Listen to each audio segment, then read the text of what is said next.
ಎಲ್ರಿಗೂ ನಮಸ್ತೆ. ಅಂದರೆ ದಿನಗೂಲಿಯಿಂದ PCP ಆಗಿ PCPಯಿಂದ ಪ್ರಸ್ತುತ ಹೊರಗುತ್ತಿಗೆ ಅಡಿಯಲ್ಲಿ ಅರಣ್ಯ ಇಲಾಖೆಯ 13 ವೃತ್ತಗಳನ್ನೊಳಗೊಂಡಂತೆ ದುಡಿಯುತ್ತಿರುವಂತಹ ಎಲ್ಲ ನನ್ನ ನೌಕರ ಅಣ್ಣ ತಮ್ಮಂದಿರುಗಳಿಗೂ ನನ್ನ ನಮಸ್ಕಾರಗಳು. ಇವತ್ತು ಈ ವಿಡಿಯೋ ಮಾಡ್ತಿರೋ ಉದ್ದೇಶ ಏನಂದರೆ,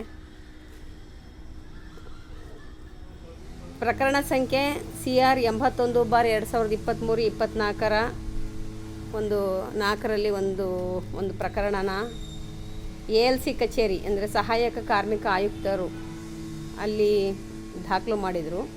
ಮಿನಿಮಮ್ ವೇಜಸ್ ಅಂದರೆ ಧರ್ಪಟ್ಟಿಯಂತೆ ಸಂಬಳ ಕೊಡದೇ ಕಡಿಮೆ ಸಂಬಳ ಕೊಟ್ಟಿದ್ದಾರೆ ಅನ್ನೋ ಒಂದು ಕಾರಣದಿಂದ ದಾಖಲು ಮಾಡಿದರು. ಈ ಪ್ರಕರಣ 5 ಜನರಿಗೆ ಸಂಬಂಧಿಸಿದ್ದಾಗಿದೆ. 5 ಜನರಿಗೆ ಸಂಬಂಧಿಸಿದೆ. ಆ 5 ಜನರ ಹೆಸರುಗಳು ನಿಂಗರಾಜು, ನಾಗರಾಜು, ಮಹದೇವಸ್ವಾಮಿ, ಸಣ್ಣಸ್ವಾಮಿ ಮತ್ತು ಬಸವರಾಜು. ಇವ್ರುಗಳಿಗೆಲ್ರಿಗೂ ಸೇರಿ ಕನಿಷ್ಠ ವೇತನಕ್ಕಾಗಿ ಇವರೆಲ್ಲ ಸೇರಿ ಅರ್ಜಿ ಸಲ್ಲಿಸಿದರು. ಕಾರ್ಮಿಕ ಪ್ರಾಧಿಕಾರವು 19/5/2026 ಒಟ್ಟು 8,57,400 ರೂಪಾಯಿ ಪಾವತಿಸಬೇಕು ಅಂತ ಹೇಳಿ ಆದೇಶ ಆಗಿದೆ. ಈ ಮೊತ್ತನ ಒಟ್ಟು 5 ಸೇರಿ ಪಡೆಯಬೇಕು, ಒಬ್ಬರಿಗೆ ಅಂತಲ್ಲ. ಇದು ಒಬ್ಬ ವ್ಯಕ್ತಿಗೆ ಮಾತ್ರ ಇದು ಕನಿಷ್ಠ ವೇತನ ಮೊತ್ತ ಒಬ್ಬ ವ್ಯಕ್ತಿಗೆ ಕೊಡಬೇಕು ಅಂತಲ್ಲ, 5 ಜನಕ್ಕೂ ಸೇರಬೇಕಾದದ್ದು. ಇಲಾಖೆಗೆ ಹಾಕಿರುವಂಥ ಇದು ಮಿನಿಮಮ್ ವೇಜಸ್ದು ಹಾಕಿರೋದು ಕಾರ್ಮಿಕ ಇಲಾಖೆಯಿಂದ ಹಾಕಿರೋದು. ಇಲಾಖೆಯವರು ಒಪ್ಪದಿದ್ದಂಥ ಸಂದರ್ಭದಲ್ಲಿ ಮುಂದಿನ ಕ್ರಮನ JMFC ನ್ಯಾಯಾಲಯದ ಮೂಲಕ ಮಾನ್ಯ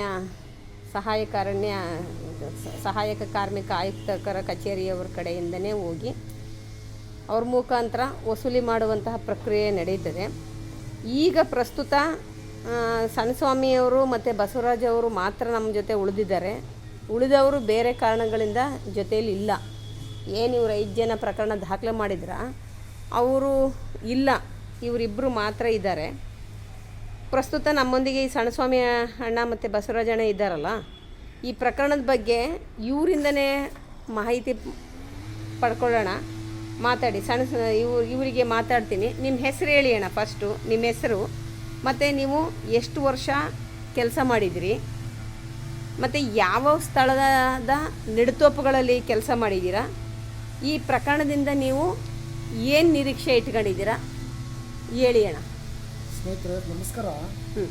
ನಾನು ಮಾದಳ್ಳಿ ಫಾರೆಸ್ಟ್ ಡಿಪಾರ್ಟ್ಮೆಂಟು, ಮೈಸೂರು.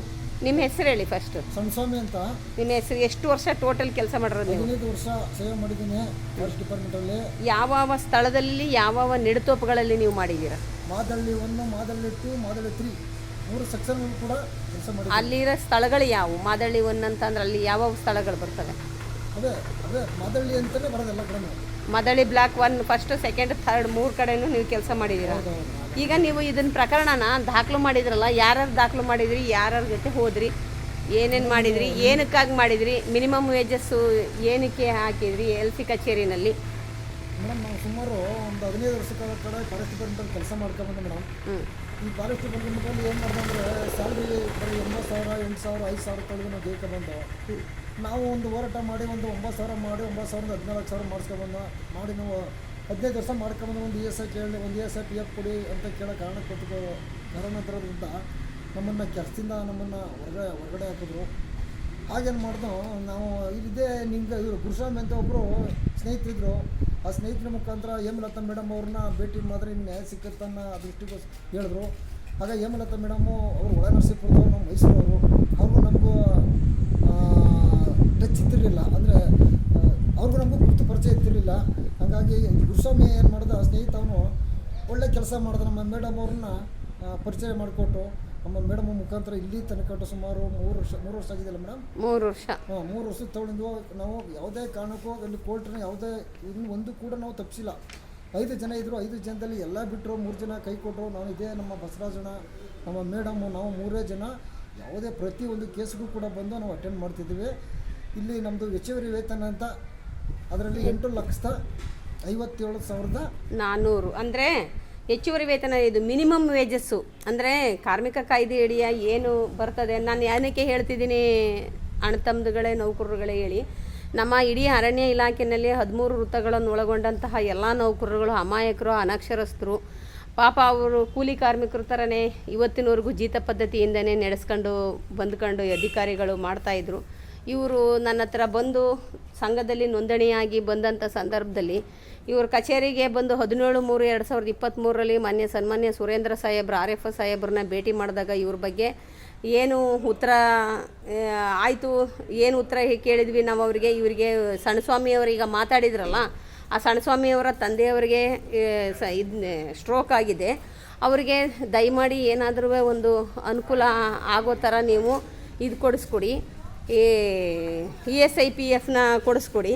ಹಂಗಾಗಿ ನೀವು ಇವರು ಹೊರಗುತ್ತಿಗೆ ನೌಕರರ ಅಥವಾ PCP ವಾಚರ್ಗಳ, ನಾನು ನಿಮಗೆ ಮತ್ತೊಂದು ಸಾರಿ ವಿಡಿಯೋ ಮಾಡ್ಬೇಕಾದ್ರೆ ಇವರು ರೆಕಾರ್ಡ್ಗಳೆಲ್ಲನೂ ಹಾಕ್ತೀನಿ, ಮತ್ತೊಂದು ಬಾರಿ ಮಾಡ್ತೀನಿ. ಮಾಡುವಾಗ ಪ್ರತಿಯೊಂದು ರೆಕಾರ್ಡ್ಗಳನ್ನೂ ಇವ್ರದ್ದು ನಿಮಗೆ ವಿಡಿಯೋ ಮುಖಾಂತರನೇ ತೋರಿಸ್ತೀನಿ ಮಾತಾಡ್ಬೇಕಾರೆ. ಇವರಿಗೆ ಮಾತಾಡಿದಂಥ ಸಂದರ್ಭದಲ್ಲಿ ಅವರು ಏನು ಮಾಡಿದರು ಅಂತ ಅಂದರೆ, ಇವರು ಹೊರಗುತ್ತಿಗೆ ನೌಕರರು ನಮ್ಮ ಇಲಾಖಾ ನೌಕರರು ಅಲ್ಲ ಅನ್ನೋ ಮಾತನ್ನ ಹೇಳಿದರು. ಹೊರಗುತ್ತಿಗೆ ಬಂದಿರೋದು ಹೇಳಿ 2017ರಲ್ಲಿ ಇವರು ಅದಕ್ಕಿಂತ ಬಿಫೋರಿಂದ ಕೆಲಸ ಮಾಡ್ತಿರುವಂಥವ್ರು. ಇವರಿಗೆ ಸ್ಯಾಲ್ರಿ ಎಲ್ಲ ಆಗಿರೋದು ಕೆಲವು ಕಡೆ PCP ವರ್ಕರ್ ಸ್ಯಾಲ್ರಿ ಅಂತಲೇ ಕೂಡ ಆಗಿದೆ. ಆದ್ರೂ ಇವರು ನಾನು ಮರೆಮಾಚಿ ಇವರಿಗೆ ಇಲ್ಲ ಅಂದಂಥ ಸಂದರ್ಭದಲ್ಲಿ ಆಗ 17/3/2023 ಬಂದ್ವಲ್ಲ, ನೆಕ್ಸ್ಟ್ 24/3/2023 ಡೈರೆಕ್ಟಾಗಿ ಬಂದು ಇವ್ರಿಗೆ ALC ಕಚೇರಿ ಅಂದರೆ ಕಾರ್ಮಿಕ ಕಾಯ್ದೆ ಅಡಿ ಇವರಿಗೆ ಏನು ಮಿನಿಮಮ್ ವೇಜಸ್ ಬರಬೇಕಿತ್ತು ಅದನ್ನು ಪ್ರಕರಣ ದಾಖಲು ಮಾಡಿದ್ವಿ. CR 81/2023-24 ಪ್ರಕರಣದಲ್ಲಿ 5 ಜನ ಇದ್ದರು ಅಂತ ಮುಂಚೆನೇ ಹೇಳಿದೆ. ಅದು ಇವತ್ತಿನವರೆಗೂ ನಡ್ಕೊಂಬಂದು ಪ್ರತಿಯೊಂದು ಹಿಯರಿಂಗ್ನು ಪಾಪ ಇವರು ಸಣ್ಣಸ್ವಾಮಿ ಅಣ್ಣ, ಬಸವರಾಜ ಅಣ್ಣ ಇವರೆಲ್ಲ ಸುತ್ತಿ ಇವತ್ತು ಇವರಿಗೆ 8,57,400 ರೂಪಾಯಿ ಆದೇಶ ಆಗೈತೆ. ಈ ಆದೇಶನ ಇವರಿಗೆ ಮಾತಾಡೋಕ್ಕೆ ಬರೋದಿಲ್ಲ, ಅಮಾಯಕರು ಇಂಥವರೆಲ್ಲರನ್ನೂ ಉಪಯೋಗಿಸ್ಕೊಂಡು ವಲಯ ಅರಣ್ಯಾಧಿಕಾರಿಗಳಾಗಿರ್ಬೋದು, ಟೋಟಲಿ ಅರಣ್ಯಾಧಿಕಾರಿಗಳು ಈ ಥರ ಜೀತ ಪದ್ಧತಿಯಿಂದ ದುಡಿಸ್ಕೊಂಡು ಇವತ್ತಿಗೂ ಕೂಡ ಯಾವುದೇ ದಾಖಲೆಗಳು ಇಲ್ದಲೆ ಇವ್ರಿಗಿಷ್ಟು ಅನ್ಯಾಯ ಆಗಿದೆ. ಇವ್ರ ಅನ್ಯಾಯ ಇಷ್ಟು. ಮುಂದೆ ಏನು ಮಾತಾಡ್ತೀರಣ್ಣ?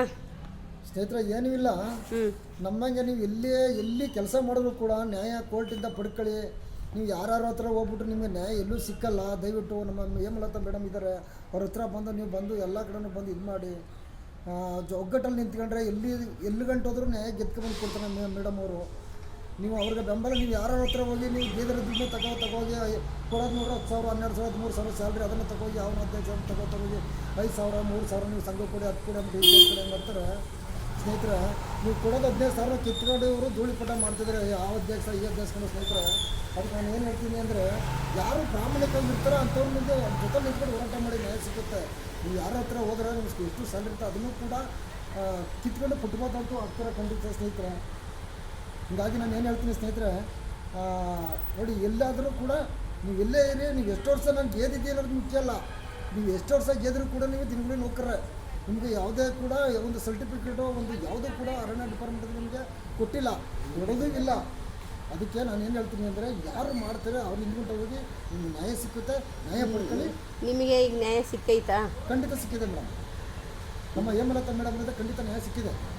ಇರಲಿ, ಕಾರ್ಮಿಕ ಅಧಿಕಾರಿಗಳಿಂದ ನಿಮಗೆ ದುಡ್ಡು ಸ್ಯಾಂಕ್ಷನ್ ಆಗಿರೋದು ಆದೇಶದ ಕಾಪಿ ಎಲ್ಲ ಬಂದಿದೆಯಾ? ಈ ಕಾರ್ಮಿಕರ ಆಫೀಸಿಂದ ಸಿಕ್ಕಿದೆಯಾ ಅಂತ ನಮಗೆ ಗೊತ್ತಿಲ್ಲ ಮೇಡಮ್. ಹೇಮಲತಾ ಮೇಡಮ್ ಬಂತಳಿದ್ರೆ ನಮಗೆ ನ್ಯಾಯ ಸಿಕ್ಕಿದೆ. ನಿಮಗೀಗ 5 ಜನಕ್ಕೂ ಅದು ಡಿವೈಡ್ ಮಾಡಿ ಕೊಡ್ತಾರೆ ಅಲ್ವಾ? ಕೊಡ್ತಾರೆ, ಖಂಡಿತ ಕೊಡ್ತಾರೆ. ಅದಾಗಲಿಲ್ಲ ಅಂತಂದರೆ JMFC ನ್ಯಾಯಾಲಯದ ಕಡೆಯಿಂದ ಹಾಕಿ ನಿಮಗೆ ಖಂಡಿತ ಅದು ಸಿಗ್ತದೆ. ನೆಕ್ಸ್ಟ್ ವಿಡಿಯೋದಲ್ಲಿ ಇದನ್ನು ಏನು ಮಾತಾಡಬೇಕು ಅಂತ ನಾನು ಮತ್ತೆ ಪುನಃ ಅದು ದಾಖಲೆ ಸಮೇತ ನಿಮಗೆ ಅಪ್ಲೋಡ್ ಮಾಡ್ತೀನಿ. ಇವತ್ತು ಆದೇಶದ ಕಾಪಿಗಳನ್ನ ಇಸ್ಕೊಂಡು ಮಾಡ್ತೀನಿ. ಬಸವರಾಜಣ್ಣ ಅಂತ ಇವ್ರದ್ದು ಮಾತಾಡಿಸಿ ಅಂತ ಹೇಳಿಬಿಟ್ಟು ಇವರೇ ಹೇಳ್ತಾ ಇದ್ದಾರೆ, ಸಣ್ಣಸ್ವಾಮಿ ಅಣ್ಣನೇ ಕೂಡ. ನಾನು ಪ್ರತಿಯೊಬ್ಬ ನೌಕರರುಗಳನ್ನು ಗೌರವದಿಂದ, ನನಗಿನ್ನ ಚಿಕ್ಕವರಾಗಲಿ ದೊಡ್ಡವರಾಗಲಿ ಅವ್ರನ್ನ ಅಣ್ಣ ಅಂದೇ ನನಗೆ ಅಭ್ಯಾಸ. ಹಾಗಾಗಿ ಅವರು ಸ್ನೇಹಿತರಾಗಿರೋದ್ರಿಂದ ಇವ್ರನ್ನ ಬಸವರಾಜಣ್ಣನ ಮಾತಾಡಿಸಿ ಅಂತ ಹೇಳ್ತಿದ್ದಾರೆ. ಇವರಿಗೆ ಮಾತಾಡ್ತೀನಿ. ಹಲೋ ಅಣ್ಣ, ನಮಸ್ತೆ ಅಣ್ಣ. ಹೇಳಿ ಅಣ್ಣ, ಈಗ ನಿಮ್ಮ ಹೆಸರು ಹೇಳಿ ಅಣ್ಣ. ನನ್ನ ಹೆಸರು ಬಸವರಾಜು ಮೇಡಮ್. ನೀವು ಎಷ್ಟು ವರ್ಷದಿಂದ ಕೆಲಸ ಮಾಡಿದಿರಿ ಅಣ್ಣ? 84-85ರಿಂದ ನಾನು MR ವಾಚರ್ ಆಗಿ ಮಾಡ್ತಿದ್ದೆ. MR ವಾಚರು ಅಂತ MRನು ನನಗೆ ಕನ್ಫರ್ಮ್ ಮಾಡಿ MR ಮಾಡ್ಸವ್ರ. ಮಧ್ಯ MRನ ಡಿಲೀಟ್ ಮಾಡಿ PCP ವಾಚರು ಅನ್ಕೊಂಡು 38 ವರ್ಷದಿಂದ ನನ್ನ 84 85ರಿಂದ ನಾನು 180 ರೂಪಾಯಿ ಸಂಬಳದಿಂದ ಗೆದ್ದಿರೋನು ನಾನು. ಇವತ್ತು ಸ್ಟಾರ್ಟಿಂಗ್ ಸ್ಯಾಲ್ರಿ ಎಷ್ಟು ನಿಮಗೆ? 180 ರೂಪಾಯಿ ತಿಂಗಳಿಗೆ. ಯಾವುದು 84ರಲ್ಲ? 84ರಲ್ಲಿ 150 ರೂಪಾಯಿ ಕೊಡ್ತಿದ್ರೆ 180 ಜ್ಞಾಪಕ ಮಾಡ್ಕೊಳ್ಳಿ. 150 ಕೊಡ್ತಿದ್ದು, ಆಮೇಲೆ 20 ರೂಪಾಯಿ ಜಾಸ್ತಿ ಮಾಡಿದ್ರು. 150ರಿಂದ 180 ಮಾಡಿದ್ರು. 150 ರೂಪಾಯಿ ಸ್ಯಾಲ್ರಿಯಿಂದ ಗೆದ್ದಿರೋವ ನಾನು. ಇವತ್ತು 14,000 ಸ್ಯಾಲ್ರಿ ಕೊಡ್ತಾಯಿದ್ರು. ನಮ್ಮ ಹೇಮಲತಾ ಮೇಡಮ್ ಅವರು ನಮ್ಗೆ ಕಾರಣಾಂತರವಾಗಿ ಬಂದು ಸುರೇಂದ್ರ ಸರ್ ತಗ ಬಂದು 30 ವರ್ಷದಿಂದ 35 ವರ್ಷದಿಂದ ಗೆಯ್ ಅಂತ ಯುವಕನಿಗೆ ನೀವು ಅವನಿಗೆ ಒಂದು ಉಚಿತ ಕಾರ್ಡು ಯಾವ್ದಾರು ಅವ್ರ ತಂದೆ ತಾಯಿಗೆ ಹುಷಾರಿದ್ದಾಗ ಹೋಗಿ ಅದರ ತೋರಿಸ್ಕೊಳಕ್ಕೆ ಅಂತ ಬಂದು ಕೇಳ್ದಕ್ಕೆ ESI PF ಕಾರ್ಡ್ ಕೊಡಿ ಅಂತ ಕೇಳ್ದಕ್ಕೆ ನಮ್ಮ ಕೆಲಸದಿಂದ ವಜಾಗೊಳಿಸಿ ಇವತ್ತು ಅವ್ರ ಮುಖಾಂತರ ನಾವು ಕೋರ್ಟು ಕಚೇರಿ ಎತ್ತಿ ಇವತ್ತು ನ್ಯಾಯ ಪಡೆದೀವಿ ಅಂತ ನಮಗೆ ಸಂತೋಷ ಆಯ್ತಾ ಇದೆ. ನನ್ನಂಗೆ ಆಗಿರೋಂಥ ನೌಕರು ಯಾರು ಅವನು ಅಧ್ಯಕ್ಷ AM ನಾಗರಾಜ್ ಅವನ 3rd ಕ್ಲಾಸ್ ನನ್ನ ಮಗ, ಅಂಥವನಿಂದ ಹೋಗಿ ಮೋಸ ಹೋಗಬೇಡಿ. ಬನ್ನಿ ನ್ಯಾಯ ಕೊಡಿಸೋಂಥ ನಮ್ಮ ತಾಯಿ ಇದ್ದಿರೋ ಅವರ ಹೇಮಲತಾ ಮೇಡಮು ಅಂತ ಅವ್ರ ಜೊತೆ ಹೋಗಿ ನಿಮ್ಮ ಕಷ್ಟ ಸುಖಗಳನ್ನು ಹೇಳ್ಕೊಂಡು ನೀವು ನ್ಯಾಯ ಪಡಿಬೋದು ಅಂತ ನಾನು ಕೈ ಮುಗಿದು ನಿಮ್ಮ ಬೇಡ್ಕತ್ತೀನಿ. ಯಾವ ಸ್ಥಳದಲ್ಲಿ ಕೆಲಸ ಮಾಡಿದ್ದೀರಾ ನೀವು 84ನೇ ಇಸ್ವಿಯಿಂದ ಇಲ್ಲಿವರೆಗೂ? ನಾನು ಫಸ್ಟು ಮಾದಳ್ಳಿ 1, ಮಾದಳ್ಳಿ 2, ಮಾದಳ್ಳಿ 3 ಮಾಡ್ತಾಯಿದ್ದೆ. ಅಲ್ಲಿಂದ ಮಳ್ಳವಡಿ ಕೆರೆಗೆ ಹಾಕೊಂಡ್ರು, ಅಲ್ಲೇ ಮಾಡಿದೆ ಒಂದು 4 ವರ್ಷ. ಅಲ್ಲಿಂದ ಹೋಗಿ ಲಿಂಗಬುದ್ಧಿ ಕೆರೆ, ಚಾಮುಂಡಿ ಬೆಟ್ಟ, ಇಷ್ಟು ಕಡೆಲೆಲ್ಲ ಕೆಲಸ ಮಾಡಿದ್ದೀನಿ ಸ್ನೇಹಿತರೆ. ನೀವು ಬಂದು ಅಂಥ ತಾಯಿನ ಹಿಡ್ಕೊಂಡು ನಿಮ್ಮ ನ್ಯಾಯ ಪಡ್ಕೋಬೇಕು ಅಂತ ಆಸಕ್ತಿ ಇದ್ರೆ ಬಂದು ಅವ್ರಿಗೆ ಬೆಂಬಲ ಕೊಟ್ಟು ನೀವು ನಿಮ್ಮ ನ್ಯಾಯ ಪಡಿಬೋದು ಅಂತ ನಾನು ಇಷ್ಟು ಹೇಳಿ ಬಂದೆ. ಇವರು ನೌಕರರೇ, ಅಣ್ಣತಮ್ಮದ್ರುಗಳೇ, ಇವ್ರು ಹೇಳ್ತವ್ರೆ ಬಂದು ನ್ಯಾಯ ಪಡ್ಕೊಳ್ಳಿ ಅಂತ. ಖಂಡಿತ ನನಗೆ ಅಷ್ಟು ಇನ್ನು ಪುರ್ಸೊತ್ತಿಲ್ಲ, ನನಗೆ ಓಡಾಡೋಕ್ಕೂ ಆಗಲ್ಲ, ನನ್ನ ಕೆಲಸ ಮಾಡೋಕ್ಕೂ ಆಗಲ್ಲ. ಯಾಕೆಂದರೆ ಎಲ್ಲ ನೌಕರರುಗಳು ಒಗ್ಗಟ್ಟಾಗಿರಲ್ಲ. ಯಾರು ಈ ಥರದಲ್ಲಿ ಪ್ರಾಮಾಣಿಕವಾಗಿ ನಿಂತು ಹೋರಾಟ ಮಾಡ್ತಾರೆ ಅವ್ರುಗಳಿಗೆ ಮಾತ್ರ ನಾನು ಮಾಡಬಲ್ಲೆ. ಅಲ್ಲಿ ಸ್ಟ್ರೈಕ್ ಮಾಡ್ಕೊಂಡು ಇಲ್ಲಿ ಸ್ಟ್ರೈಕ್ ಮಾಡ್ಕೊಂಡು ಸುಳ್ಳಂಪಳ್ಳಂ ಹೇಳ್ಕೊಂಡು ಅವ್ರಿಗೆಲ್ಲ ಮಾತಾಡ್ಕೊಂಡು ನಾನು ಈ ಕೆಲಸ ಯಾವತ್ತೂ ಮಾಡೋಕ್ಕೆ ಹೋಗಲ್ಲ. ಇವತ್ತು ಇವರಿಗೆ ALC ಅಂದರೆ ಕಾರ್ಮಿಕ ಆಯುಕ್ತಕರು, ಸಹಾಯಕ ಕಾರ್ಮಿಕ ಆಯುಕ್ತಕರ ಕಚೇರಿನಲ್ಲಿ ಮಿನಿಮಮ್ ವೇಜಸ್ಗೋಸ್ಕರ ಹಾಕಿದ್ರು. ಇವರಿಗೆ ಇವತ್ತು 8 ಲಕ್ಷದ, ಮತ್ತೊಮ್ಮೆ ಹೇಳ್ತಿದ್ದೀನಿ, 8,57,400 ರೂಪಾಯಿ ಇವ್ರಿಗೆ ಒಬ್ಬರಿಗೆ ಅಂತ ಆಗಿಲ್ಲ, 5 ಜನಕ್ಕೂ ಆಗಿದೆ. ಎಲ್ಲರೂ 5 ಜನ ಬಿಟ್ಟು ಹೋಗಿದ್ದಾರೆ. ಆದರೆ ಇವರಿಬ್ಬರು ಮಾತ್ರ ನಮ್ಮ ಜೊತೆನೇ ಇದ್ಕೊಂಡು ಕೋರ್ಟು ಕಚೇರಿ ಎಲ್ಲ ಹತ್ಕೊಂಡು ಎಲ್ಲಿಗೆ ಬೇಕು ಅಲ್ಲಿಗೆ ಹೋರಾಟ ಮಾಡ್ಕೊಂಡು ಯಾರ ಹತ್ರನೂ ಧೈರ್ಯವಾಗಿ ಯಾರಿಗೂ ಒಂದು ಎದುರದ ರೀತಿಯ ಪ್ರತಿಯೊಂದು ಹಿಯರಿಂಗು 8 ದಿವಸಕ್ಕೆ 15 ದಿವಸಕ್ಕೆ 1 ತಿಂಗಳಿಗೆ ಹಂಗೆಲ್ಲ ಹಿಯರಿಂಗ್ ಬೀಳುತ್ತೆ. ಆ ಬಿದ್ರೂ ಕೂಡ ಒಂದು ಹಿಯರಿಂಗಿಗೂ ತಪ್ಪಿಸ್ಕೊಳ್ಳೋದ್ರ ರೀತಿ ಇವರು ಎಲ್ಲ ಕಡೆನೂ ಕೆಲಸ ಮಾಡಿರುವಂತಹ ಪ್ರಾಮಾಣಿಕ ನೌಕರರುಗಳು, ಪ್ರಾಮಾಣಿಕ ಅಣ್ಣತಮ್ಮದ್ರುಗಳಾಗಿ ಇವರು ಆಗಿರ್ತಾರೆ. ಇವತ್ತು ನಾವು ಕಾರ್ಮಿಕ ನ್ಯಾಯಾಲಯ ಮೈಸೂರಿನಲ್ಲೇ ಇದ್ದುಕೊಂಡೇ ನಾವು ಇದನ್ನು ವಿಡಿಯೋ ಮಾಡ್ತಿರೋದು. ಈ ವಿಡಿಯೋ ಮಾಡ್ತಿರುವಂಥ ಉದ್ದೇಶ ಏನಂತ ಅಂದರೆ ನಾನು ಸ್ವಂತ ಲಾಭಕ್ಕಾಗಿ ಯಾವುದನ್ನು ಕೂಡ ನಾನು ಮಾಡ್ತಾ ಇರೋಳಲ್ಲ. ನನಗೇನು ಇದರಿಂದ ಸ್ವಂತ ಲಾಭ ಆಗಬೇಕು ನನಗೆ, ಮತ್ತು ಇವರಿಗೆಲ್ಲ ಪೂರ್ತಿ ಅನುಕೂಲ ಆಗಬೇಕು ಅನ್ನೋ ಒಂದು ದೃಷ್ಟಿಯಿಂದ ಮಾತ್ರ ನಾನು ಮಾಡ್ತಿದ್ದೀನಿ ಹೊರತಾಗಿ ಸುಮ್ಮನೆ ಇದನ್ನು ಆಟ ಆಡ್ಕೊಂಡಂಗೆ ಮಾಡ್ತಿರೋದಲ್ಲ. ನಾನು ನನ್ನ ಸ್ವಂತ ಲಾಭಕ್ಕಾಗಿ ಅಲ್ಲ, ನನಗೆ ಮತ್ತು ನನ್ನ ಕುಟುಂಬಕ್ಕೆ ಆಗಿರುವಂತಹ ಅನ್ಯಾಯ ಅರಣ್ಯ ಇಲಾಖೆಯ ಯಾರೊಬ್ಬ ನೌಕರನಿಗೂ ಆಗಬಾರ್ದು ಅಂತ ಹೇಳಿ ನೌಕರರ ಪರವಾಗಿ ನಾನು ಹೋರಾಟ ಮಾಡ್ತಿದ್ದೀನಿ. ಮತ್ತು ನೌಕರರು ಅನಕ್ಷರಸ್ಥರು, ಆದ್ದರಿಂದ ಅವರಿಗೆ ದಾಖಲೆಗಳು, ಅರ್ಜಿಗಳು, ಅಧಿಕಾರಿಗಳ ಮುಂದೆ ಹಾಜರಾಗೋದು, ಯೂಟ್ಯೂಬ್ ಮೂಲಕ ಜನರಿಗೆ ಮಾಹಿತಿ ನೀಡೋದು, ಇವೆಲ್ಲನೂ ನಾನು ಮಾಡ್ತಾಯಿದ್ದೀನಿ. ದಯಮಾಡಿ ಯಾರು ಅಣ್ಣತಮ್ಮದ್ರುಗಳೇ ಆಗಲಿ, ಮತ್ತೊಬ್ಬರೇ ಆಗಲಿ, ಇನ್ನೊಬ್ಬರೇ ಆಗಲಿ ಅನ್ಯಥಾ ಭಾವನೆನ ಇಟ್ಕೋಬೇಡಿ. ಇದು ಮಾಡ್ತಿರೋ ಈ ವಿಡಿಯೋನ ಯಾರ ವಿರುದ್ಧವೂ ಮಾತಾಡಲು ನಮಗೆ ಉದ್ದೇಶ ಇಲ್ಲ. ಹಲವಾರು ವರ್ಷಗಳಿಂದ ಕೆಲಸ ಮಾಡಿದಂತಹ ನೌಕರರುಗಳ ಸಮಸ್ಯೆ ಮತ್ತು ಅವರಿಗೆ ಲಭ್ಯವಾಗಿರುವಂತಹ ದಾಖಲೆಗಳ ಬಗ್ಗೆ ಸಾರ್ವಜನಿಕರಿಗೆ ಮಾಹಿತಿ ನೀಡುವ ಉದ್ದೇಶದಿಂದ, ಮತ್ತು ಇಡೀ ಇಲಾಖೆಯಲ್ಲಿ ಸಾವಿರಾರು ಜನ ಕರ್ತವ್ಯ ನಿರ್ವಹಿಸ್ತಿರುವಂತಹ ಅವರುಗಳಿಗೆ ಮಾಹಿತಿ ನೀಡುವಂಥ ಉದ್ದೇಶದಿಂದ ಮಾತ್ರ ಈ ವಿಡಿಯೋ ಮಾಡಲಾಗಿದೆ. ಸಂಬಂಧಿತ ಅಧಿಕಾರಿಗಳು ಮತ್ತು ನ್ಯಾಯಾಂಗದ ತೀರ್ಮಾನವನ್ನು ನಾವು ಗೌರವಿಸುತ್ತೇವೆ. ಪ್ರತಿಯೊಬ್ಬರೂ ಕೂಡ ನ್ಯಾಯಾಂಗಕ್ಕೆ ನಾವು ಬದ್ಧವಾಗಿರಬೇಕು. ಹಾಗಾಗಿ ಇದನ್ನು ವಿಡಿಯೋ ಮಾಡ್ತಿದ್ದೀನಿ. ಇದು ಸಹಾಯಕ, ಮತ್ತೊಮ್ಮೆ ಹೇಳ್ತೀನಿ, ಮಿನಿಮಮ್ ವೇಜಸ್ಗೆ ಸಂಬಂಧಪಟ್ಟಂಥದ್ದು. ಇದು ಯಾವಾಗ 19/5/2026 ಇದು ನ್ಯಾಯಾಲಯದಕ್ಕೆ ಅಂತಿಮ ಆದೇಶ ಆಗಿದೆ. ಕಾರ್ಮಿಕ ಪ್ರಾಧಿಕಾರ 19/5/2026 ಇದನ್ನು 5 ಜನಕ್ಕೆ ಒಳಗೊಂಡಂತೆ, ಅಂದರೆ 5 ಜನ ಯಾರ್ಯಾರು ಅಂದರೆ ಮತ್ತೊಮ್ಮೆ ಹೇಳ್ತೀನಿ, ನಿಂಗರಾಜು, ನಾಗರಾಜು, ಮಾದೇವಸ್ವಾಮಿ, ಸಣ್ಣಸ್ವಾಮಿ ಮತ್ತು ಬಸವರಾಜು 5 ಜನಕ್ಕೆ ಸೇರಿದಂತೆ 8,57,400 ರೂಪಾಯಿ ಆಗಿದೆ. ಪ್ರತಿಯೊಬ್ಬರಿಗೂ 5 ಜನಕ್ಕೂ ಇದು ಶೇರ್ ಆಗಿ ಡಿವೈಡ್ ಆಗಿ ಸನ್ಮಾನ್ಯ ಸಹಾಯಕ ಕಾರ್ಮಿಕ ಆಯುಕ್ತರ ಕಚೇರಿಯಿಂದನೇ ಇವರಿಗೆ ಚೆಕ್ನ ಇಶ್ಯೂ ಮಾಡ್ತಾರೆ. ಒಂದು ವೇಳೆ ಅಧಿಕಾರಿಗಳು ಇದು ಕಟ್ಟಲಿಲ್ಲ ಅಂದರೆ JMFC ನ್ಯಾಯಾಲಯದ ಮುಖಾಂತರ ವಸೂಲಿ ಮಾಡಿ ಇವರಿಗೆ ಚೆಕ್ ಮುಖಾಂತರ ವಿತರಣೆ ಮಾಡ್ತಾರೆ. ಪಾಪ ಈ ಬಸವರಾಜ ಅಣ್ಣ ಮತ್ತು ಸಣ್ಣಸಾಮಣ್ಣಂಗೆ ನಾನು ಎಷ್ಟು ಥ್ಯಾಂಕ್ಸ್ ಹೇಳಿದ್ರು ಸಾಲದು.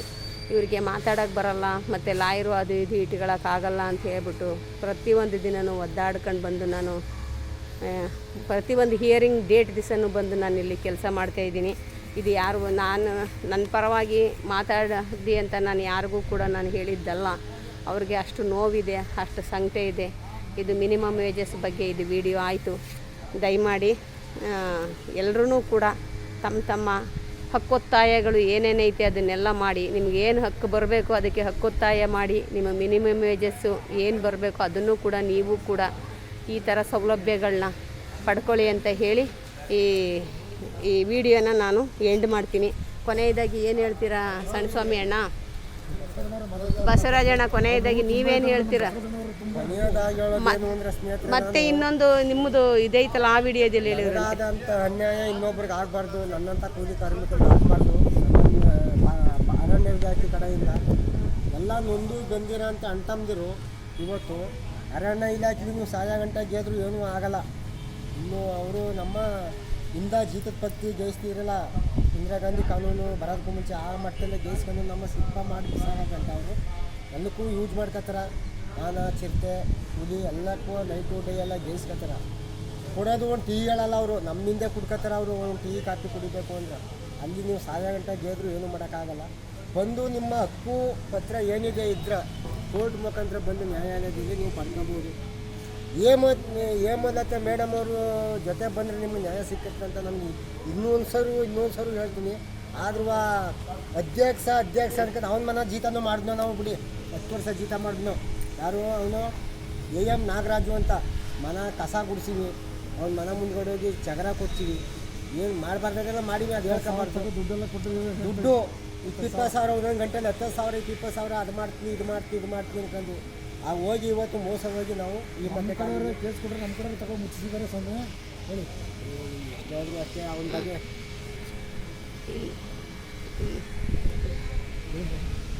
ಲಾಸ್ಟಿಗೆ ನೌಕರರುಗಳಿಗೆ ಎಲ್ಲರಿಗೂ ನಾನು ಹೇಳ್ತಿರೋದು ಇಷ್ಟೇ.